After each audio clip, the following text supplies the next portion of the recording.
السلام علیکم، S M news کے ساتھ میں ہوں مقدر رضا۔ ایس ایم نیوز اسٹوڈیو میں خوش آمدید۔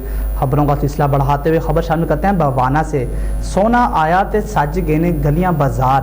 بوانا کے نواحی علاقے چک نمبر 223 رومانہ شمالی میں سنی اور شیعہ سب نے مل کر عید میلاد النبی صلی اللہ علیہ وآلہ وسلم کا جشن منایا گیا ہے۔ اس حوالے سے مزید تفصیلات جانتے ہیں اپنے نمائندے افضل رومانہ سے۔ جی افضل، بتائیے گا کیا تفصیلات ہیں آپ کے پاس؟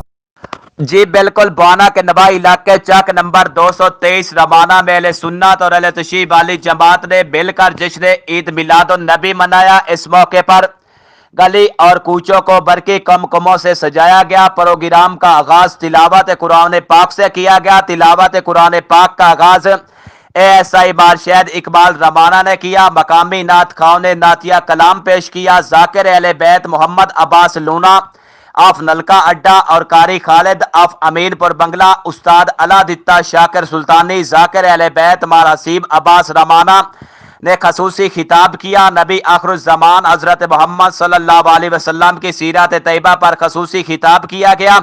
اس موقع پر پنڈال شیعہ سنی بھائی بھائی کے نعروں سے گونجتا رہا۔ اہل علاقہ کی کثیر تعداد جشن میں شامل ہوئی۔ اس موقع پر لنگر کا بھی وسیع انتظام تھا۔ جی بہت شکریہ افضل، تفصیلات سے آگاہ کرنے کے لیے۔ مزید خبروں کے لیے دیکھتے رہیے ایس ایم نیوز۔